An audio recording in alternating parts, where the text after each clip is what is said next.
ನಮಸ್ಕಾರ, ನಾನು ಜ್ಯೋತಿ. ಇವತ್ತಿನ ವಿಡಿಯೋದಲ್ಲಿ ಗರ್ಭಿಣಿಯರು ತಮ್ಮ ಹಾಗೂ ಮಗುವಿನ ಆರೋಗ್ಯದ ದೃಷ್ಟಿಯಿಂದ ತಿನ್ನಲೇಬಾರದಂತಹ ಕೆಲವು ಆಹಾರಗಳ ಬಗ್ಗೆ ತಿಳಿಸ್ಕೊಡ್ತಾ ಇದ್ದೀನಿ. ಇದು ಕೇವಲ ಗರ್ಭಿಣಿಯರು ಮಾತ್ರ ಅಲ್ಲ, ತಾಯಿಯಾಗಲು ಪ್ಲ್ಯಾನನ್ನು ಯಾರೆಲ್ಲ ಮಾಡ್ತಾ ಇದ್ದೀರಾ ಅವರು ಕೂಡ ಈ ಆಹಾರ ತಿನ್ನದೇ ಇದ್ದರೆ ತುಂಬಾ ಒಳ್ಳೆಯದು. ಯಾಕಂದರೆ ಹೆಲ್ದಿ ಅಂಡಾಣು ಅಥವಾ ಎಗ್ ಉತ್ಪತ್ತಿ ಆಗಲು ಇವು ತೊಂದರೆ ಉಂಟು ಮಾಡ್ಬೋದು. ಓಕೆ, ಹಾಗಾದರೆ ಯಾವ ಆಹಾರಗಳನ್ನು ನಾವು ತಿನ್ನಬಾರ್ದು ಗರ್ಭಿಣಿ ಇರುವಾಗ ಅಂತ ತಿಳಿಯೋಣ. ಪೂರ್ತಿಯಾಗಿ ವಿಡಿಯೋನ ನೋಡಿ. ಈ ವಿಡಿಯೋ ನಿಮಗೆ ಇಷ್ಟ ಆದರೆ ಮತ್ತು ಯೂಸ್ಫುಲ್ ಅನಿಸಿದ್ರೆ ವಿಡಿಯೋವನ್ನು ಎಲ್ರಿಗೂ ಶೇರ್ ಮಾಡಿ. ಹಾಗೆ ವಿಡಿಯೋಗೆ ಲೈಕ್ ಮಾಡಿ. ಇನ್ನೂ ಹೆಚ್ಚಿನ ಮಾಹಿತಿಗಾಗಿ ವೇಣುಜ್ಯೋತಿ ಯೂಟ್ಯೂಬ್ ಚಾನಲ್, ಇನ್ಸ್ಟಾಗ್ರಾಮ್ ಹಾಗೂ ಫೇಸ್ಬುಕ್ ಪೇಜನ್ನು ಫಾಲೋ ಮಾಡೋಕ್ಕೆ ಮರಿಬೇಡಿ. ಮೊದಲನೇದಾಗಿ ಹಸಿ ಪಪ್ಪಾಯ ಮತ್ತು ಅನಾನಸ್ ಹಾಗೂ ದ್ರಾಕ್ಷಿ ಇವುಗಳನ್ನು ಜಾಸ್ತಿಯಾಗಿ ತಿನ್ನಬೇಡಿ. ತಿನ್ನದೇ ಇದ್ದರೂ ಸಹ ಒಳ್ಳೆಯದೇ, ಯಾಕಂದರೆ ಇವು ಲ್ಯಾಟೆಕ್ಸ್ ಮತ್ತು ಬ್ರೊಮೊಲೈನನ್ನು ಒಳಗೊಂಡಿರುತ್ತೆ. ಇವು ಅಬಾರ್ಷನ್ ಆಗಲು ಕಾರಣ ಆಗಬಹುದು.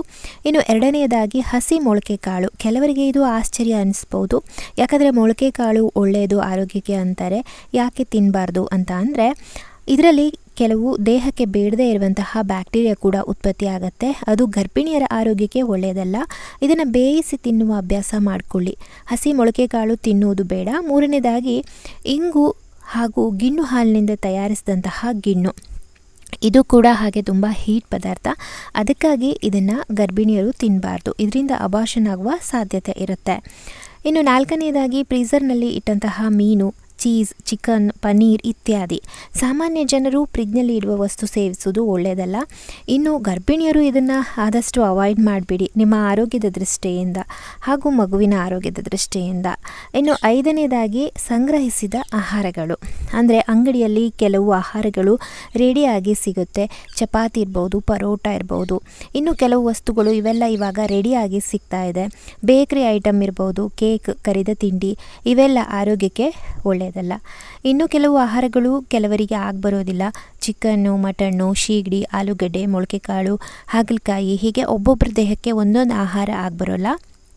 ಸೊ ಒಂದು ವಿಚಾರ ನೆನಪಿನಲ್ಲಿಡಿ, ಯಾವುದೇ ಆಹಾರ ತಿನ್ನುವಾಗ ನಿಮ್ಮ ಮತ್ತು ಮಗುವಿನ ಆರೋಗ್ಯ ಗಮನದಲ್ಲಿರಲಿ. ತುಂಬ ಆಸೆ ಆದರೆ ಸ್ವಲ್ಪ ತಿನ್ನಿ ಅಷ್ಟೇ. ಅದರಲ್ಲೂ ಫ್ರಿಜ್ಜಲ್ಲಿ ಇಟ್ಟಂತಹ ಸ್ಟೋರ್ ಮಾಡಿದಂತಹ ಹೊರಗೆ ಮಾಡಿದ ತಿಂಡಿ ತಿನಿಸು ತಿನ್ನೋಕೆ ಹೋಗಲೇಬೇಡಿ. ಗರ್ಭಿಣಿ ಇರುವಾಗ ಗರ್ಭಿಣಿಗೆ ಬೇಕಾಗಿರೋದು ದಿನಕ್ಕೆ ಎಕ್ಸ್ಟ್ರಾ 300 ಕ್ಯಾಲರಿ ಮಾತ್ರ.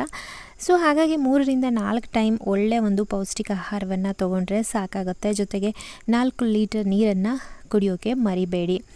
ಓಕೆ, ಇವತ್ತಿನ ಈ ಮಾಹಿತಿ ನಿಮಗೆ ಅರ್ಥ ಆಗಿದೆ ಹಾಗೂ ಉಪಯುಕ್ತ ಆಗಿದೆ ಅಂತ ಅಂದ್ಕೊಂಡಿದ್ದೇನೆ. ಇನ್ನೂ ಏನಾದರೂ ಇದ್ರ ಬಗ್ಗೆ ಅನುಮಾನ ಇದ್ದರೆ ಕಾಮೆಂಟ್ ಮಾಡಿ ಅಥವಾ ಇನ್ಸ್ಟಾದಲ್ಲಿ ಮೆಸೇಜ್ ಮಾಡಿ. Thank you for watching. ಮುಂದಿನ ವಿಡಿಯೋದಲ್ಲಿ ಸಿಗೋಣ. ಬಾಯ್ ಬಾಯ್.